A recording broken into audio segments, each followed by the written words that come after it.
vamos a llegar en el siglo XXI en el entendimiento suficiente de fenómenos complejos para poder predecirlos con precisión? No sé. Otra pregunta, ¿quién ha leído la trilogía original de Fundación de Isaac Asimov? Vaya, gracias. Por favor, busquen estos libros, apaguen la tele. Es lo mejor que pueden, así como lo mejor que pueden hacer en favor de su salud es dejar de fumar. En favor de su salud mental, apaguen la tele. Bueno, Green TV no, porque hay un programa que a lo mejor les gusta, pero busquen esas novelas. Sale un personaje inolvidable, Hari Seldon, que basándose en una disciplina, la psicohistoria, es capaz de anticipar los grandes eventos que van a afectar una sociedad siglos antes de que ocurran. ¿Llegaremos a tener ese nivel de dominio sobre el desarrollo de una sociedad? ¿Quién sabe? Pero el hecho es que las sociedades humanas en la actualidad se desarrollan por accidente, a trancazos. Es como si toda la sociedad fuera un niño que vive en la calle, que no tiene tutores y que está aprendiendo a punta de trancazos cómo lidiar con la vida. Así es como funciona la sociedad humana en la actualidad. Si llegáramos a tener algún mecanismo que nos permitiera entender mejor el devenir de una sociedad y manejarlo con razonable precisión, algún sistema de ingeniería social que podría venir del mundo de las matemáticas, podríamos por primera vez empezar a hacer planeación social a mediano y largo plazo, con beneficios inmediatos para todos.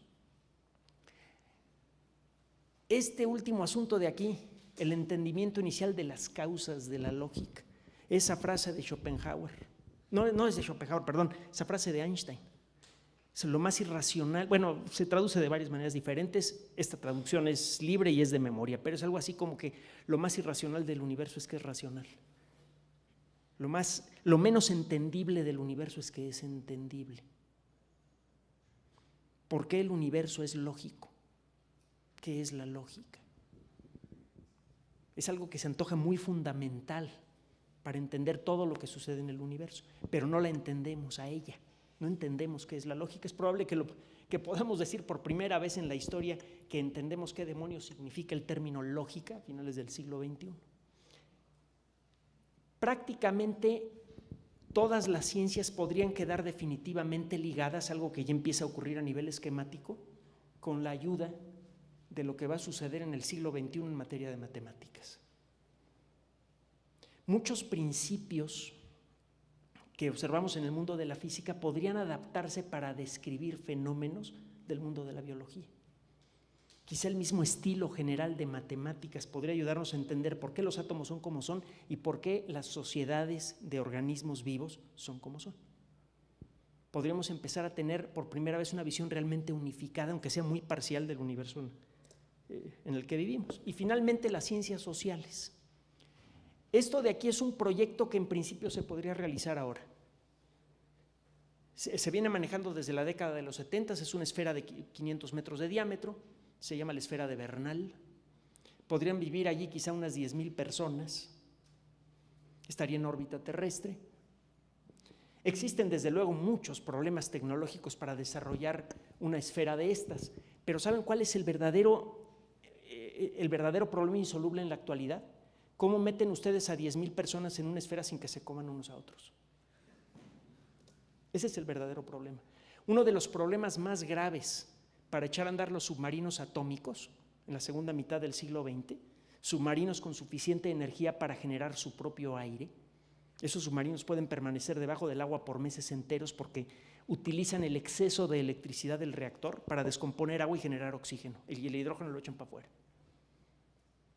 El primer problema para echar a andar los primeros submarinos nucleares era cómo conseguir que un grupo de 80 o 90 personas pudieran vivir en el interior de un tubo estrecho sin matarse. ¿Cómo garantizar que la gente iba a conservar la cordura después de estar 3 meses metidos en un tubo que podría tener hasta 200 armas nucleares? Por eso fue necesario hacer mucho trabajo en el mundo de las ciencias sociales antes de que se hicieran realidad los submarinos nucleares, los submarinos de misiles.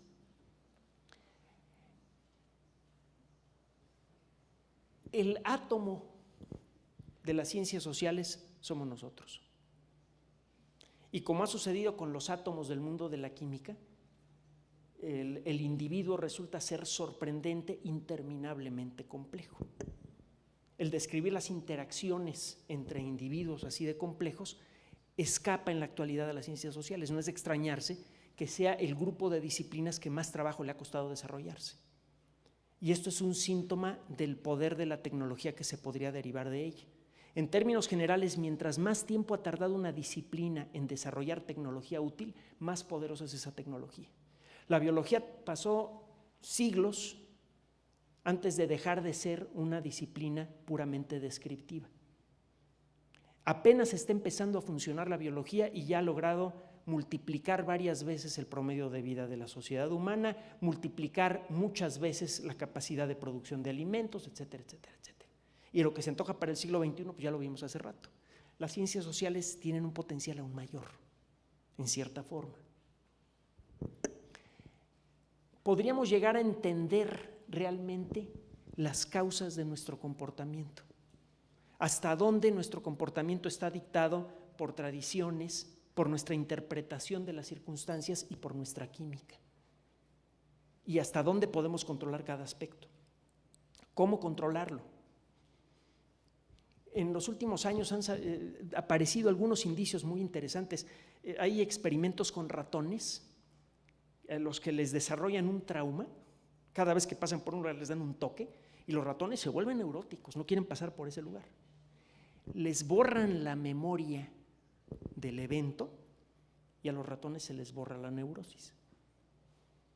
¿Sería posible quitarnos los locos borrándonos memorias de manera selectiva? ¿Quién sabe? Pero lo vamos a averiguar este siglo. Porque sabemos que sí se puede porque lo hemos hecho en ratones. Si va a funcionar o no, si va a crear más problemas de los que resuelve, si es una fantasía o una realidad, lo vamos a averiguar en este siglo. Parece que no es una fantasía. La capacidad para diseñar sociedades culturalmente estables. Podemos diseñar puentes que sabemos que no se van a caer a menos que estén mal construidos o alguien los lastime. Si un avión se cae es culpa de alguien, no es una obra de la casualidad, es que alguien cometió un error. Los aviones ya no se caen por accidente, se caen por metida de pata de alguien, punto. Y más de una metida de pata generalmente. No podemos diseñar sociedades así. No podemos diseñar sociedades que sean razonablemente, suficientemente justas para que todo el mundo viva tranquilo, suficientemente decentes para que todo el mundo tenga un nivel mínimo razonable de vida y tenga una posibilidad razonable de mejorar si es que así lo desea. No sabemos cómo, no nos imaginamos siquiera cómo hacerlo. Los primeros experimentos toscos comenzaron más o menos en la época de la Revolución Francesa. Eventualmente podríamos llegar a esto, a la psicohistoria de Isaac Asimov. ¿Vamos a llegar? No sé, yo quiero creer que sí, y si es posible seguramente vamos a llegar en este siglo, cuando menos a tener algunos principios de esto. Ingeniería social. ¿Ya leyeron Walden 2 de Skinner? Es un libro viejo y cuando terminen van a tener ganas de irse a buscar un lugar que funcione con esos principios. Hay gente que lo ha hecho. No ha funcionado como uno imaginaría, pero es un experimento social muy interesante. Búsquenlo, por favor, se escribe con W, Walden 2, de Skinner. Este libro, lo que para mí es más valioso de este libro es que propone la idea de que en principio es posible diseñar sociedades en donde no sea necesario forzar a nadie a hacer nada. En algún lugar, no sé si, no es en ese libro, en algún lugar dice Skinner, es que no se puede obligar a nadie a hacer algo, cuando menos no por mucho tiempo. Una sociedad no puede funcionar por obligaciones. Tarde o temprano se rompe en alguna parte. La única manera de diseñar sociedades estables es creando las condiciones para que la gente, al hacer libremente lo que quiere, lo haga en favor de la colectividad. ¿Alguien se imagina cómo conseguir esto? Hay gente que ya está soñando con ello y está trabajando para crear una tecnología así. ¿Se imaginan un mundo así? Si llegamos a tener una tecnología, aunque sea incipiente de ese tipo, vamos a tener forma de describir en un papel, aunque sea de manera estadística, tosca, en números grandes, por qué en nuestra sociedad es como es y cómo corregirla. Por qué somos lo que somos como personas y cómo hacernos mejores. Ahorita vamos a pasar a preguntas y respuestas. Esta es la última imagen. En resumen, y nada más explorando de manera muy somera algunos de los puntos que tratamos aquí, que insisto, son unos cuantos puntos que están relacionados con la actividad de la ciencia. Hay muchos otros temas que prometen cosas igual o más maravillosas que las que traté aquí para el siglo XXI. ¿Qué posibilidades hay como consecuencia del desarrollo de la ciencia en el siglo XXI? Extensión de la vida humana en forma indefinida. Es algo que se antoja posible. Hay células humanas que tienen vida indefinida, las células cancerosas. Si logramos encontrar qué es lo que hace que las células cancerosas sean inmortales y logramos activar eso en las células normales sin que se vuelvan locas, ya lo hicimos. Ahí está, nada más es cosa de saber qué palanca molecular mover. La presencia permanente de una comunidad grande de más de 100,000 individuos en más de un objeto del sistema solar es algo muy, muy, muy factible. Además, existe ya interés económico detrás. Lo que no me queda claro es que esos intereses económicos no van a producir guerras, pero eso es otro asunto. La autoproducción de satisfactores básicos ya es posible ahorita con la tecnología actual, y lo es desde hace ya más de una década, el que un hogar sea absolutamente independiente en materia de energía eléctrica, de calentamiento de cualquier cosa y de movimiento. No sé si han visto la casa de Mike Strisky en Nueva Jersey, en los Estados Unidos. Desde el 2007 me parece, ya no me acuerdo, ya tiene buen tiempo este señor, no paga un centavo de gas, de electricidad o de gasolina. Todo lo obtiene del sol y lo obtiene de diferencias de temperatura entre la superficie del suelo y un pozo que cavó. Esa tecnología ya existe, es costosa, lo único que hace falta es que baje de precio. Eso sería muy deseable por muchos motivos diferentes.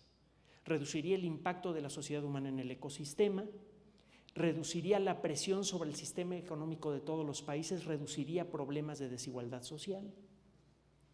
Es algo a lo que tendemos naturalmente como consecuencia de desarrollos que involucran a la química, la física, la biología.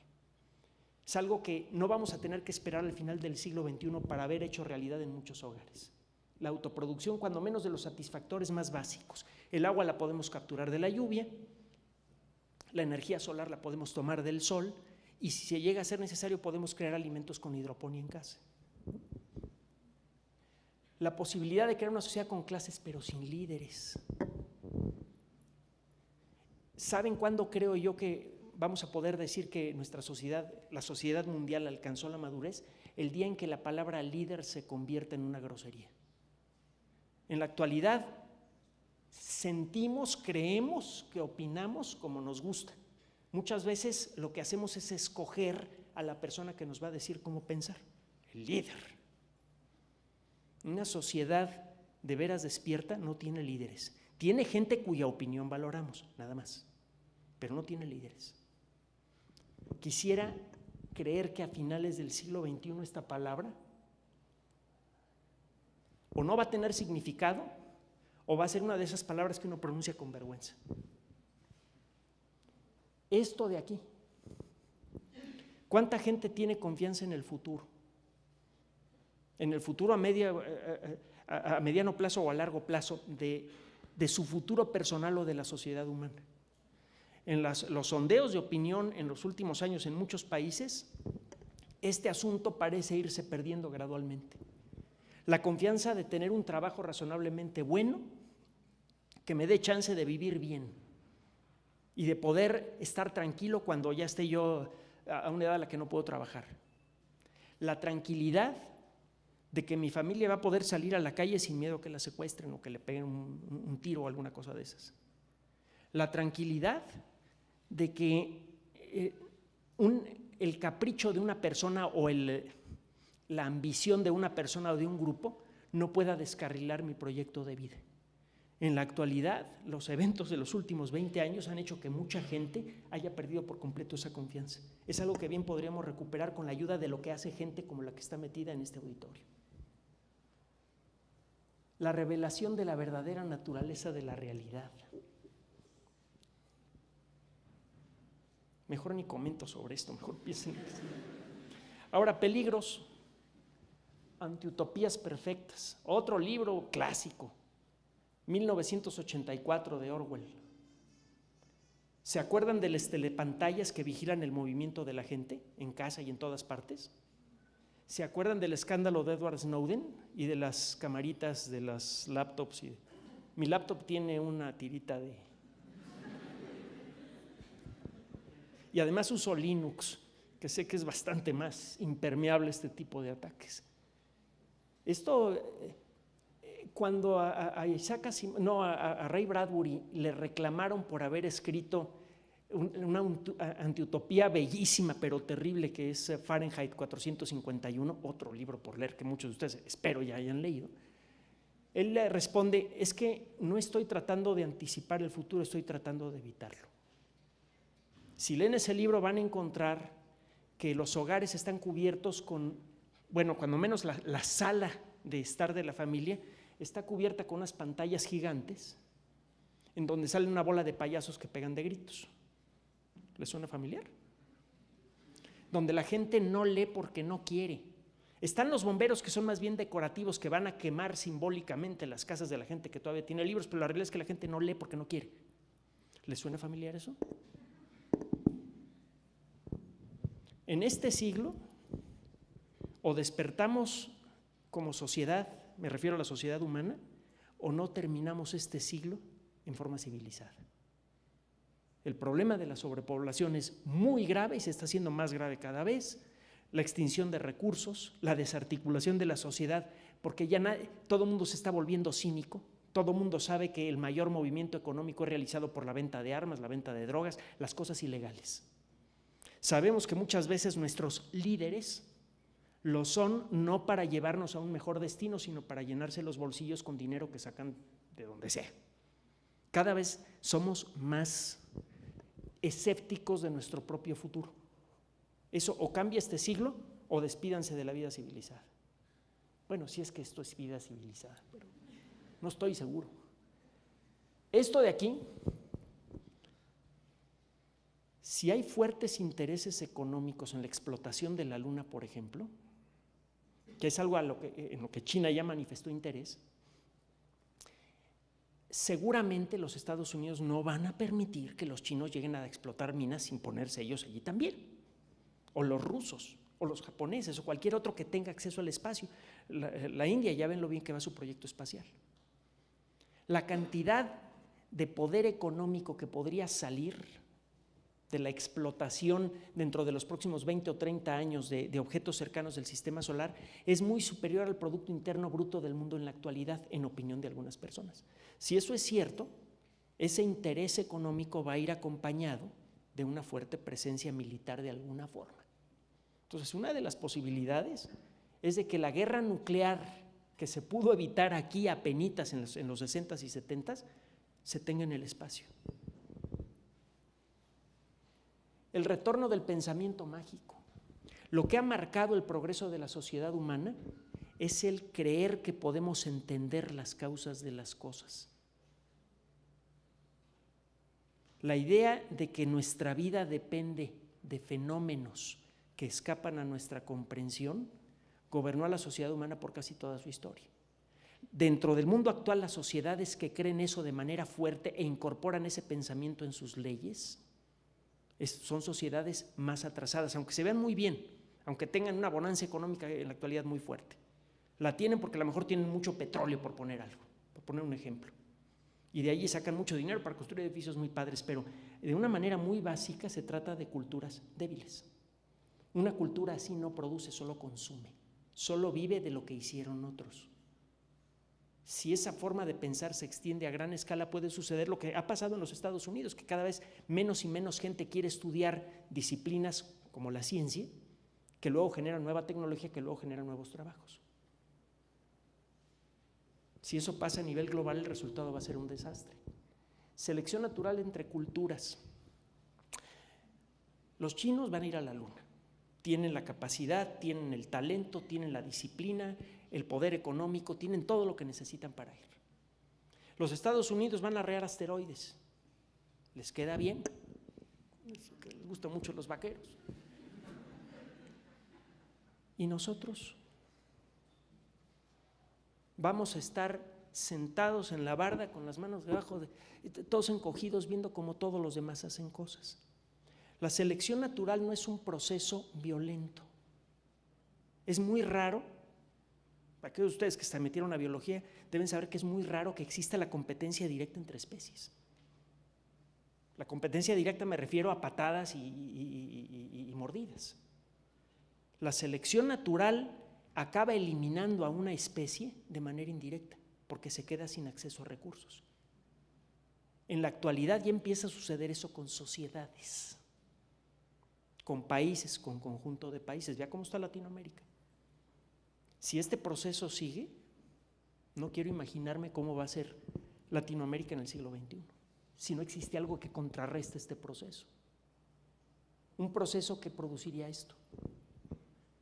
A lo mejor aquellos que se salgan y empiecen a vivir en Marte podrían vivir en un ambiente socialmente mucho más sano, pero la Tierra se podría convertir en un infierno para final del siglo XXI.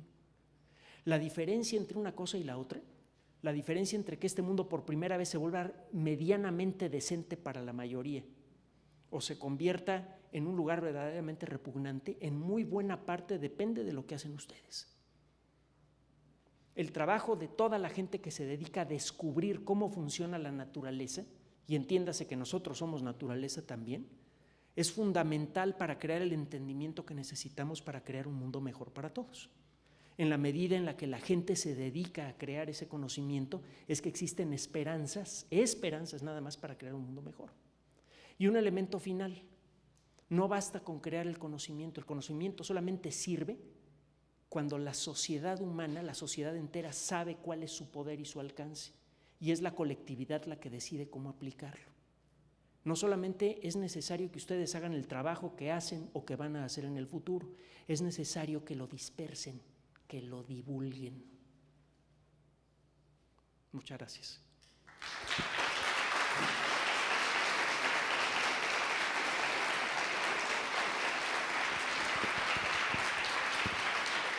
Ahora sí, por favor, vamos a pasar con ustedes. No sé si hay micrófonos que se... Sí. Sí, bueno.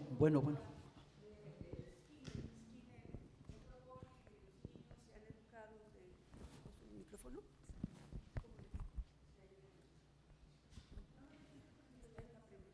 ¿Sí me oyen? La bolita. Sí. Skinner propone que a los niños se les deje libertad. Sí hubo eso en los 70s, en Estados Unidos, algunas escuelas, aquí en México también. Yo conocí de viva voz de un piloto el relato de la inquietud de una amistad que quería que sus hijos vieran la cabina del piloto. El piloto accedió. Entraron los niños, relata el piloto, y empezaron a mover todas las perillas, como animales. No están educados. El ser humano requiere educación, requiere el método científico. México está en una crisis en cuanto a que tienen a Elbester Gordillo encerrada con una computadora dirigiendo desde la cárcel y le pagamos la luz y sus alimentos. Y yo creo que esta comunidad, debería ser obligatorio que en tercer año a los niños se les enseñe integrales, derivadas y axiomas, porque si quieren tener científicos, o queremos, o pretendemos entender nuestro universo, es básico, es elemental. Y en México es triste que se contrate extranjeros, ellos nos lo dicen, es el único país donde se contrata extranjeros para hacer ciencia en un país extranjero. Normalmente, pues desde la Segunda Guerra Mundial, está el nacionalismo, donde tienen sus científicos y generan su ciencia.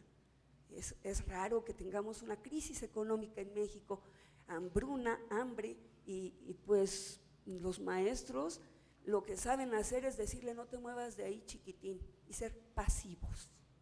Esa es la tristeza. Y a consideración, yo creo, así como dicen los testigos de Jehová que van de puerta en puerta, los jóvenes deben de decirles a los niños, o los anuncios en la televisión, mira, el axioma, el todo es mayor que cualquiera de sus partes, o una integral, ¿verdad?, demostración como la tendencia al infinito, al menos uno, al uno, ¿sí? Para tener conciencia de alguna manera, si se fijan, vivimos literalmente en la cuerda floja, la sociedad humana. Cada paso que damos, si lo damos mal, nos caemos al vacío. Si tienen ustedes una sociedad culta, fuerte, que en una sola generación no tiene buenos maestros, la siguiente generación es de cavernícolas, después de siglos de desarrollo cultural. Entonces, definitivamente un elemento crucial es definir qué significa el término educación, cómo generar sistemas educativos que produzcan no solamente que sabe, sino gente madura en todos sus aspectos. Una de las muchas carencias de la educación en México desde hace mucho tiempo es que ha dejado de lado, entre otras cosas, cuestiones relacionadas con la literatura, la música, las artes en general. Y cada vez es más patente, incluso para fisiólogos, dejen ustedes para pedagogos, que una educación desbalanceada que no incluye, por ejemplo, una buena educación musical, genera gente con menos capacidad para enfrentar la vida, con menos talentos para enfrentarse a las circunstancias de la calle. Es detectable un desarrollo más lento de regiones del cerebro que ayudan al entendimiento de lo que nos dicen y a la planeación de las cosas en una persona que no ha tenido una buena educación musical, por ejemplo. Entonces, definitivamente, uno de los aspectos fundamentales de progreso de un país es el desarrollo de un sistema educativo que tenga muy bien definidos sus objetivos y muy bien formalizadas las técnicas que se pretenden utilizar para conseguirlos. Y sí, efectivamente, es un problema que aquí en México lo tenemos muy fuerte, pero lo tienen en muchos países del mundo. Los países donde tienen los mejores sistemas educativos, las consecuencias son espectaculares. Si ustedes ven, se toman la molestia de entrar a YouTube y ver cómo quedó Europa después de la Segunda Guerra Mundial, incluso países que no participaron como España, parece que les hubieran pasado una lija encima. Quedaron hechos trizas y algunos de esos países además quedaron bañados en vergüenza, por ejemplo Alemania. No había forma de esconderse de las cochinadas que hicieron. Entonces tenían encima a todo el peso del mundo, el peso de la destrucción de decenas de millones de vidas en todo el mundo, el peso de la destrucción de su riqueza material y el oprobio del planeta. ¿Cuánto tiempo le tomó a Alemania volverse a convertir en una potencia industrial lo suficientemente grande para apuntalar al dólar? Poco más de una década. Nosotros llevamos poco menos de 200 años como independientes, porque creo que estarán de acuerdo que hay que celebrar la independencia en el año 2021. ¿Sí? Digo yo, porque fue en 1821 cuando terminó la guerra, cuando realmente pudimos decir ya acabamos. Bueno, tenemos menos de 200 años de edad. Tenemos una edad muy similar a la de Alemania como país integrado. ¿Qué diferencia de historias? Y la diferencia está nada más en ese punto que usted señala. Es un punto crucial. Y en la medida en la que aumenta nuestro entendimiento de la naturaleza, del mundo, entre otras cosas, una de las consecuencias secundarias pero inevitables es que entendemos mejor cómo educar. Entendemos mejor qué debemos enseñar a las siguientes generaciones para que puedan continuar con este proceso de descubrimiento del mundo. Es un punto crucial. Perdón. Y ahorita pasamos con ustedes. Bueno. A ver, en el orden que sea, que hay 3 personas. De todas maneras, no me voy. Habló de elementos de la tradición y de la cultura que frenan el desarrollo como tal. ¿Podría enlistarlos o hablar un poco de ellos? Hijo, es que me da preocupación. La religión, los valores sociales, lo que consideramos bueno y malo, decente e indecente. Hay cosas que consideramos indecentes que son indecentes, definitivamente, pero no las justificamos. Es decir, mucho de lo que consideramos valioso o repugnante, de lo que consideramos deseable o indeseable, nos viene por copiar de los adultos o de nuestros compañeros, no nos viene por convicción. Si quieren ustedes rastrear el origen de comportamientos verdaderamente repugnantes como la discriminación por cualquier motivo racial o lo que ustedes quieran, van a encontrar siempre irracionalidad detrás. Van a encontrar siempre errores lógicos como la petición de principios. ¿Saben cuál es esta? ¿Cuál es este error en el pensamiento lógico? Ustedes dicen que cometen un error de petición de principio cuando aceptan como válido un supuesto que hay que demostrar. Los negros son inferiores. Los mexicanos son todos unos cochinos y flojos. Esa es una petición de principio. Si quieren ustedes erradicar ese comportamiento, es necesario hacer un examen detallado de cuáles son los valores culturales con los que uno funciona, que generalmente son los últimos que uno quiere tocar. ¿Se imaginan un mundo, no quiero mencionar un país u otro, en donde sí exista el pensamiento religioso, que es en cierto modo inevitable y fundamental para el bienestar de muchas personas, pero donde no existe el extremismo religioso de alguna forma? Que se da en todo el mundo. Aquí en México tiene su forma, en Europa tiene otra forma, en Oriente Medio tiene otra forma, pero se da en todo el mundo. ¿Se imaginan un mundo libre de esa influencia? Un mundo que en principio estaría libre de muchos de los problemas de discriminación y de violencia que hay en la actualidad. A ese tipo de factores me refiero. A aquellos factores que determinan lo que tú consideras válido o inválido en otros. Y prefiero que sean ustedes quienes lo descubran, porque luego me pongo a decir cosas y a lo mejor me malinterpretan. Yo no estoy diciendo que la religión sea mala, pero sí que hay mucha gente que tiene pensamiento religioso y no sabe cómo llevarlo de manera decente y lo convierte en un derecho para imponerle a otros su verdad, con las consecuencias que todos conocemos. Y lo mismo pasa con pensamiento político, con vaya hasta con el fútbol.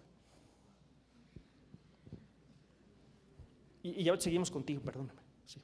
Buenas tardes. Como usted mencionaba, este siglo va a ser crucial para la sociedad y como muchos filósofos dicen, ¿qué tan utópica es la idea de que la humanidad busque un objetivo común? ¿Y cuáles serían esos primeros pasos? ¿Cómo ponernos de acuerdo en tantos aspectos que nos conforman: ciencia, religión, artes?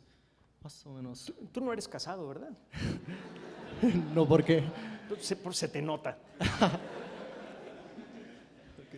El día en que me señales un matrimonio en donde la pareja está completamente de acuerdo en todo, seguramente esas personas van a estar en una sala de terapia intensiva de psiquiatría. No se trata de poner de acuerdo a la gente en todo. De hecho, el estar de acuerdo en todo es receta para quedarse en donde uno está. Es la disensión, el desacuerdo, la expresión de ideas diferentes en cualquier ambiente lo que produce progreso. La evolución debe tener alguna metáfora a nivel molecular de esto que te estoy diciendo. El que las cosas no siempre se hagan de la misma manera. Entonces no es necesario aspirar a eso. No solamente no es necesario aspirar a eso, que es imposible, sino que es incluso indeseable. Simplemente crear la conciencia de las consecuencias de lo que uno cree, de lo que uno siente. Eso me da la sensación de que lo ve uno mucho, por ejemplo, en países como Suiza, en países europeos en general, los países en donde se ha desarrollado más el sentimiento humanista, que cuando la situación económica está bien siempre salen en los primeros lugares de los países más felices del mundo: España, Francia, Suiza. Allí la diversidad cultural es mucho mayor que aquí y la tolerancia a distintas manifestaciones culturales de todo tipo es mucho mayor que aquí. Hay más diferencias entre la gente. El problema no está en las diferencias, sino en la forma de llevar esas diferencias. Y hay una frase de Cromwell, el tipo que acabó decapitando a Carlos I por traidor. Si no conocen la historia, búsquenla, es toda una historia fuerte en un momento crítico de Inglaterra, un momento que sirvió para establecer muchos de los aspectos de lo que quizás sería la primera democracia de tipo moderno en ese país, aunque suene paradójico porque es un país que tiene reyes, pero tiene una democracia muy fuerte. Bueno, Cromwell en algún punto, en algún momento, en una discusión dice: por las entrañas de Cristo, piensa en la posibilidad de estar equivocado. ¿Cuántos de ustedes piensan así cuando discuten con otro? Y saben, si hay he insistido mucho en esto, hasta parezco disco rayado. Bueno, ya no tiene sentido ese término porque los compactos no se rayan igual, pero bueno, y menos los USBs. Pero si hay un regalo que le pueden hacer ustedes a la colectividad, a la gran sociedad humana, independientemente de su trabajo como biólogos, como químicos, etcétera, etcétera, es el enseñarles ese aspecto de la ciencia. En el mundo de la ciencia, si quieren tener una discusión creativa, tienen que meterse eso como instinto. Obviamente van a tener ustedes sus opiniones, sus puntos de vista bien formados y los van a defender, pero siempre en el fondo de su cabeza va a haber un enanito que les va a estar diciendo: aguas, a lo mejor el que está metiendo la patota eres tú. La verdad no siempre cae en el mismo terreno. Un día vas a estar en lo correcto, otro día no. La verdad solamente se descubre en equipo. Si esa enseñanza, que es natural para el trabajo que ustedes hacen, se pudiera dispersar en la sociedad, ¿se imaginan cómo cambiarían tantas discusiones? Tantos desencuentros en materia económica, laboral, etcétera, etcétera. Si pudiera uno colocarse por un momento en los zapatos del otro. Eso es, por cierto, de manera desde luego muy vaga, lo que consigue el señor John Nash con el trabajo que le valió el premio Nobel. El famoso equilibrio de Nash tiene algo que ver con esto. Inclusive se puede describir con matemáticas lo importante que es encontrar un equilibrio entre opuestos, o cuando menos entre puntos de vista diferentes.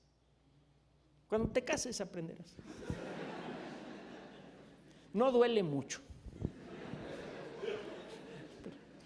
Bueno, regresando un poco a lo de la educación, en este sentido por seguir mencionando a Paulo Freire, en un libro que se llama Extensión o Comunicación, este sentido de sí es una necesidad fuerte la de educar, pero tampoco podemos dejar de lado el conocimiento que tienen las demás personas. Es como que esta interdisciplinaridad que nos estuvo comentando durante toda la exposición, no sé, yo lo veo como regresar a estos grandes pensadores del siglo XVI, Da Vinci, que eran biólogos, eran ingenieros, eran matemáticos en una sola persona. Este conjunto de conocimientos es lo que va mi pregunta en este sentido, es de divulgar. En este sentido, ¿qué tanta fuerza y cómo vislumbra la divulgación científica en México actualmente?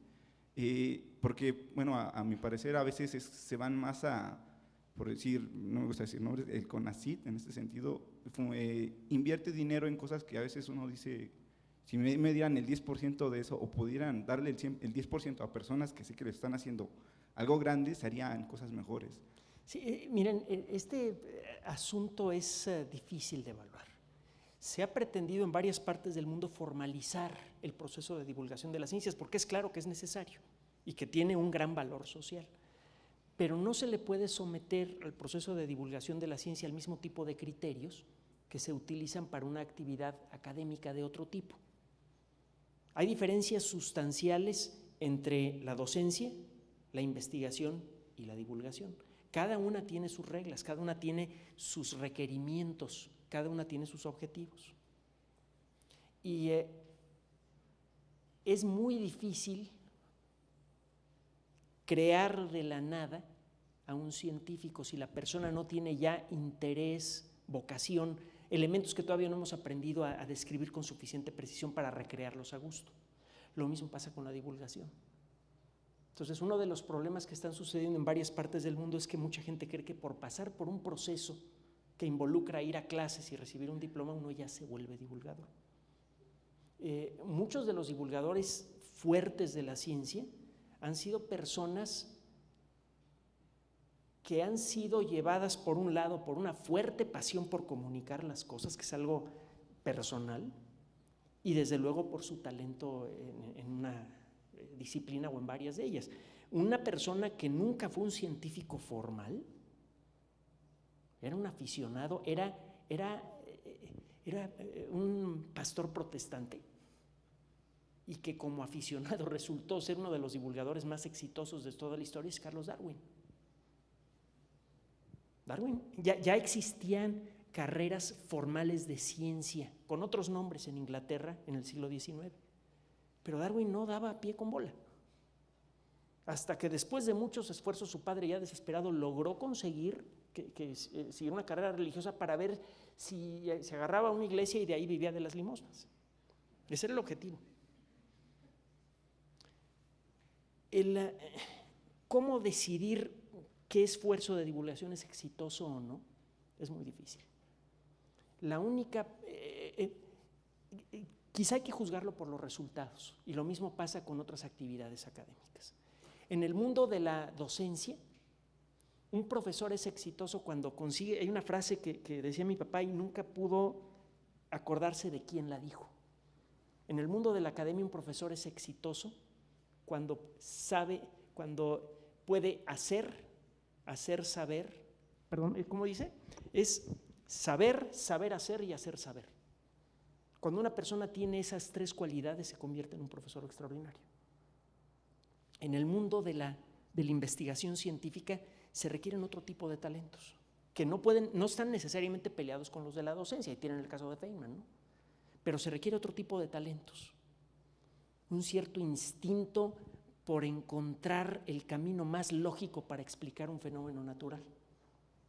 En un libro, Chihuahua, parece que no tuve otra cosa en la cabeza, en un libro que se llama Mi perspectiva del mundo, en español, The World as I See It, en inglés, de Albert Einstein, que es una colección de pequeños ensayos y documentos que revelan la profundidad y también las limitaciones de la personalidad de Einstein, habla algo de esto, de lo que se necesita para ser un buen científico.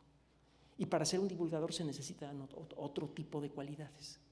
Entonces, el primer problema de muchos esfuerzos por el apoyo a la divulgación, que es algo muy necesario, es que no siempre es fácil identificar cuándo un esfuerzo de divulgación es exitoso o no. La única manera real de juzgarlo es viendo primero que nada qué tanto interés en aprender más ciencia genera el trabajo de una persona o de una colectividad. En la medida en la que la gente, aunque esta persona no sea muy precisa o a veces meta la pata, que le pasa a todo mundo, en la medida en la que la gente que está en contacto con ese esfuerzo dice, quiero agarrar un libro y ponerme a leer de física, de algo que me sacaba salpullido, ahora quiero leer un libro de física o uno de química. En la medida en la que se consigue eso, tú puedes decir que el esfuerzo de divulgación ya fue exitoso, ya creaste interés por la ciencia, aunque la persona no se vuelva científica, sino que cuando sea grande y sea abogado, contador, dueño de una panadería o lo que sea, esté entusiasmado por el tema de la ciencia y en caso necesario esté de acuerdo en apoyar leyes que favorezcan el desarrollo del conocimiento científico.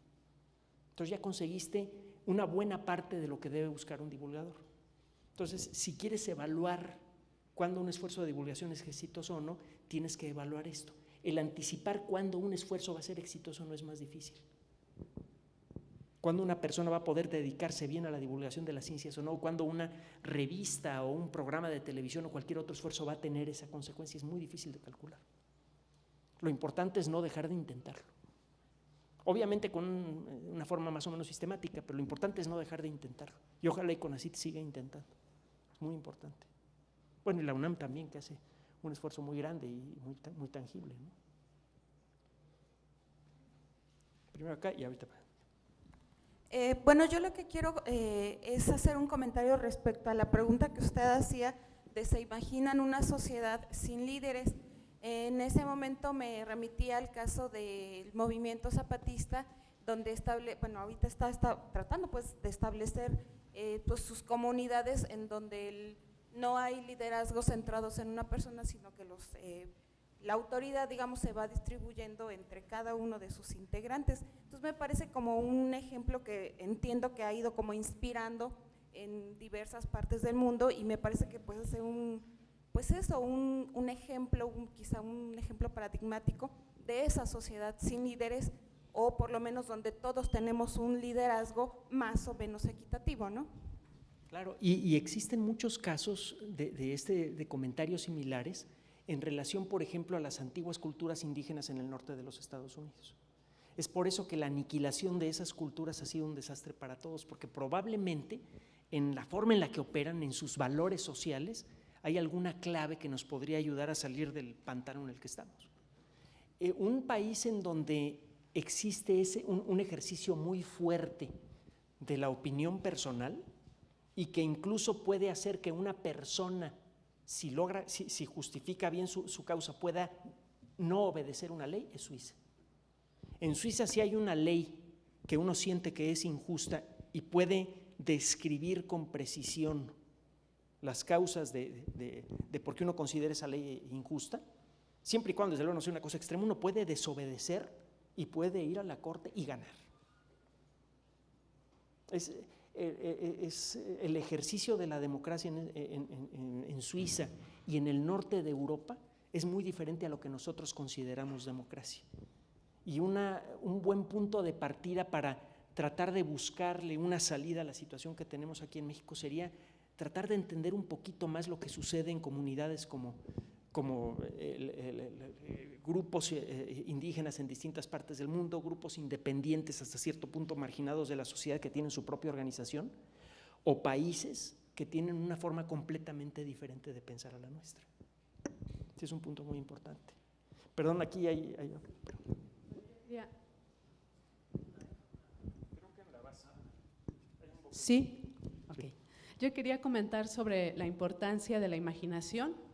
Se dice mucho acerca de la educación. Yo creo que un punto muy importante que deberíamos de conservar desde la infancia es la imaginación, ya que, bueno, actualmente muchos de los fenómenos sociales y físicos se estudian desde la perspectiva de los sistemas complejos, como usted mencionaba. Sin embargo, en los sistemas complejos basados en ecuaciones diferenciales y sistemas dinámicos va a aparecer de inmediato este factor de caos. Eso ya imposibilita de entrada hacer predicciones a largo plazo. Pero, sin embargo, si alguien va a llegar a proponer un nuevo modelo que a lo mejor se acerque de una manera, no sé, intuitivamente muy diferente, cualitativamente muy diferente, tiene que ser alguien que probablemente no esté contaminado con nuestra manera de estudiar la vida, las matemáticas, incluso con otro sistema lógico, ¿no? Porque finalmente la lógica yo la entiendo como un conjunto de nociones basadas en el sentido común. Sin embargo, el sentido común que nosotros tenemos pues es muy local. De hecho, no es muy compatible con la física cuántica ni tampoco con la relatividad, ¿no? O sea, cómo se comporta el universo a diferentes escalas cambiaría el sentido común y por lo tanto cambiaría la lógica.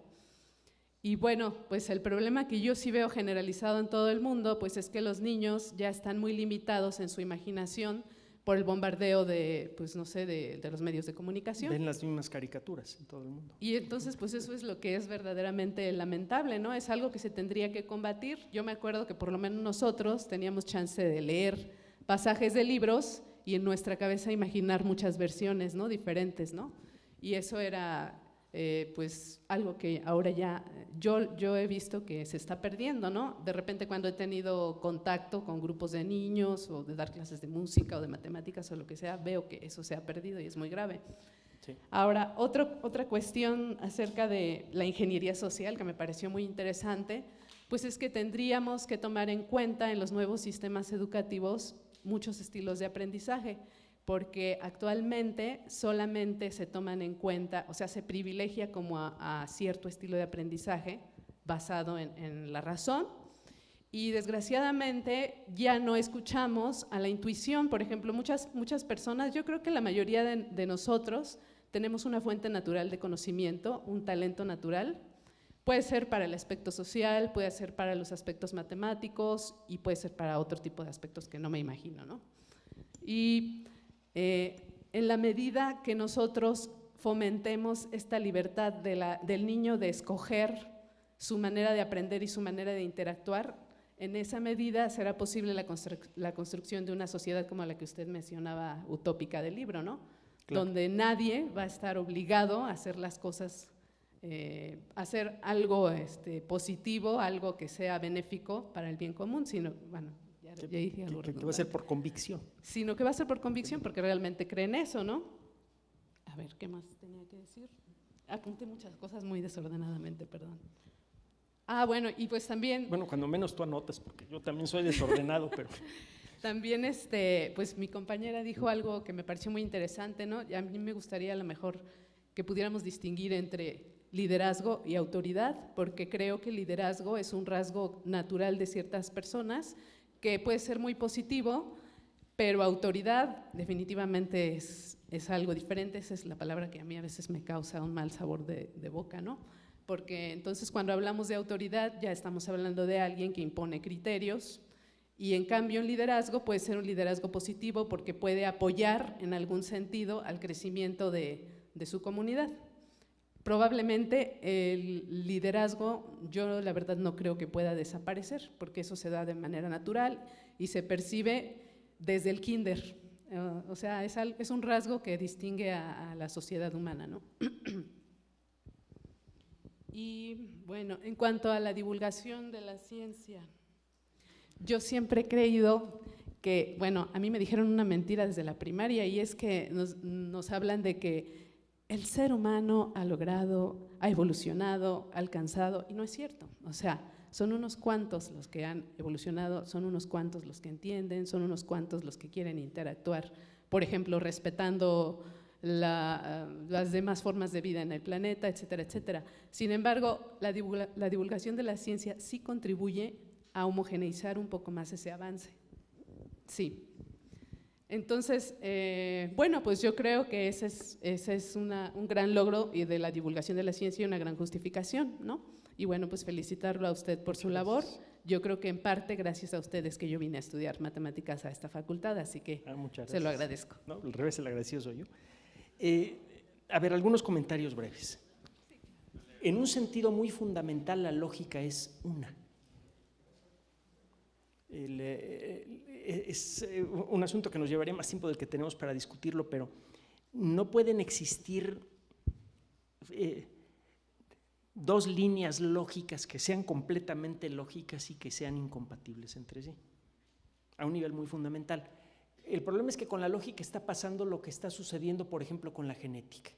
El saber que es en el ADN en donde se encuentra grabada la información genética no sirve de nada. No puedo hacer tecnología con eso. El saber cómo es la secuencia molecular de adenina, timina, guanina, citosina que describe a un gene, todavía no me sirve de nada. Aunque ya empiezo a adivinar cómo podría yo utilizar eso para corregir el cáncer, por ejemplo. Tendría yo que averiguar qué secuencias genéticas producen qué proteína que favorece al cáncer y cambiarla. Empiezo a imaginarlo. Y en la medida en la que va avanzando el conocimiento, llega un momento en el que tengo suficiente detalle, suficiente atomicidad, granularidad en el conocimiento, suficiente resolución como para poder decir, ¡ay, mira, ya curé el cáncer! Es que ya pasó. Una tía mía muy querida, mi tía Luz, que le tocó volar en el primer avión que llegó a Guadalajara, y que luego le tocó subirse un 747, muchos años después, perdió a su marido como consecuencia de un problema que en la actualidad es perfectamente anticipable. Muchas personas en aquella época morían, por ejemplo, de peritonitis, porque no había forma de curarlas de una infección. Ahora, a veces las infecciones graves no ameritan ni que el doctor vaya a la casa, excepto por la receta para el antibiótico, pero siempre hay forma de conseguir el antibiótico sin receta. Esto es México. El hecho es que lo que era imposible antes ahora es posible gracias a la granularidad del conocimiento. Entonces, el imaginar que pueden existir varias lógicas diferentes y que se necesite un proceso educativo diferente para cada persona es algo que habría que sentarse a ver de cerca. Es cierto que tenemos características de personalidad diferentes, afortunadamente, es lo que decía hace un rato. Un individuo, un matrimonio, una sociedad o una especie no avanzan sin diferencias y sin concertación de las diferencias. Es fundamental. Y el proceso educativo solamente puede progresar en la medida que respeta esas diferencias individuales. Pero a final de cuentas todos somos seres humanos y hay ciertos elementos básicos en el proceso de aprendizaje que empiezan a ser descubiertos por la fisiología moderna. Por ejemplo, recientemente presentamos en el programa el caso, creo que en el programa de hoy, además, qué mala memoria tengo, de cómo el cerebro de los niños entre 3 y 5 años se activa de manera diferente en las regiones que tienen que ver con la creación de semántica, de entender el lenguaje, cuando se les lee frecuentemente, aunque los niños parezcan no entender lo que se les lee.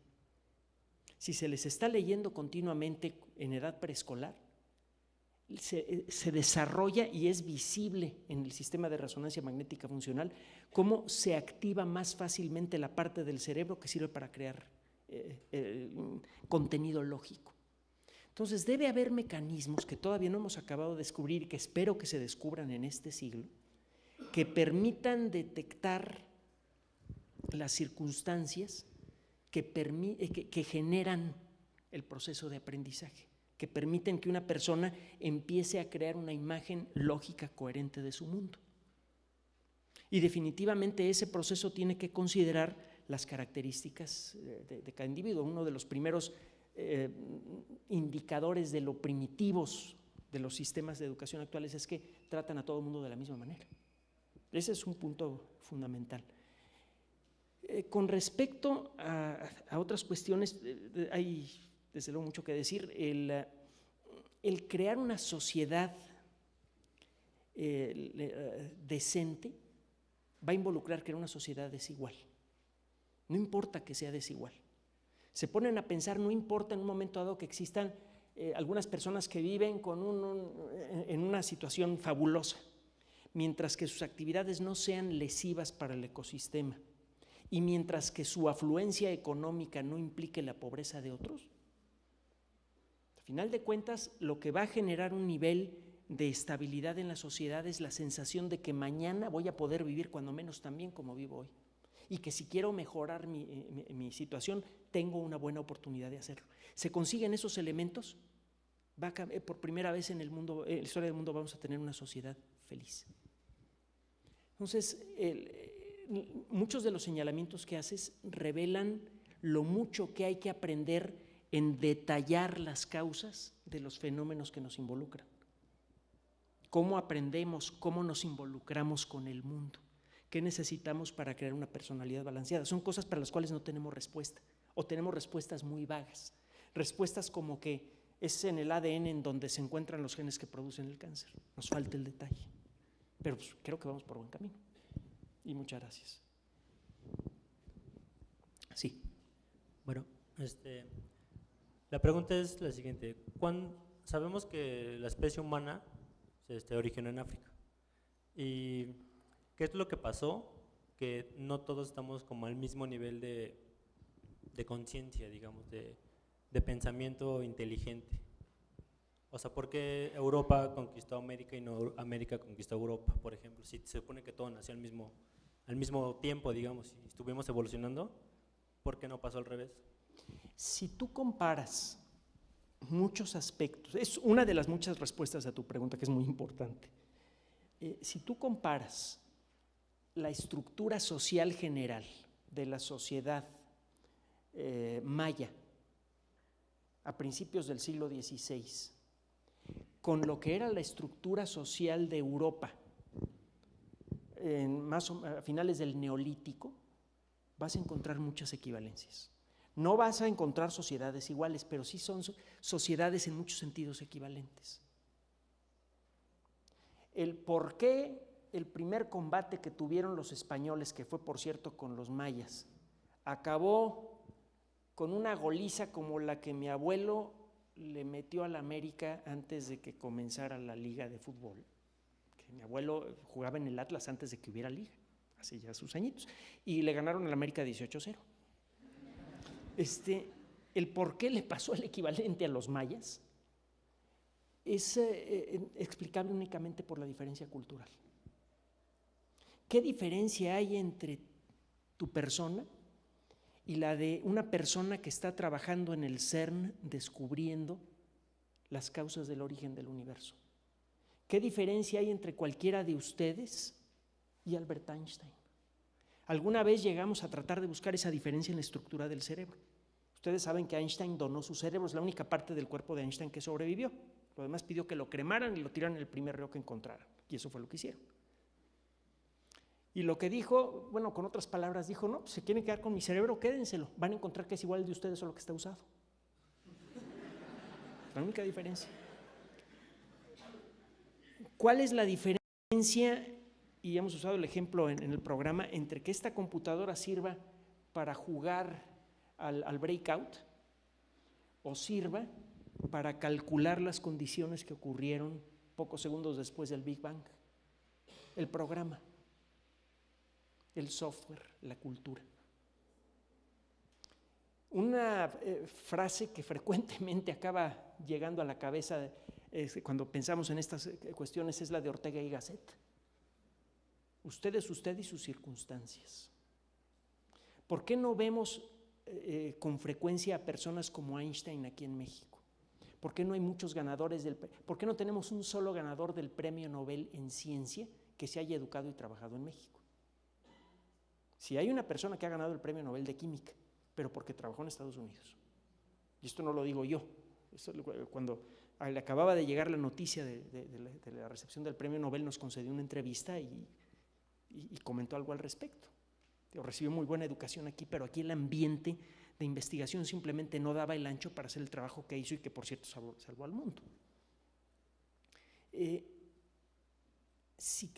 Quiero regresar a una cosa que dije antes, y es que el único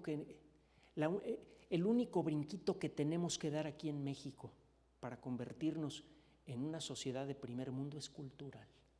Y eso se puede hacer en una generación o menos. En principio, hacerlo está en chino, o en mexicano, pero se puede.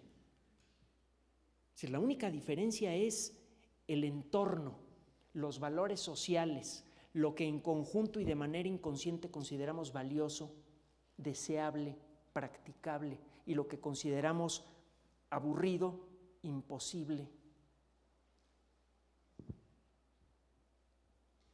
En buena parte lo que va a ser del futuro de nosotros es lo que le enseñemos a ese nivel a la siguiente generación. El problema es que ni siquiera en muchas ocasiones estamos conscientes de cuáles son esos valores culturales. Vivimos con ellos todos los días, los tenemos aquí enfrente y por eso no los vemos. Es la única diferencia.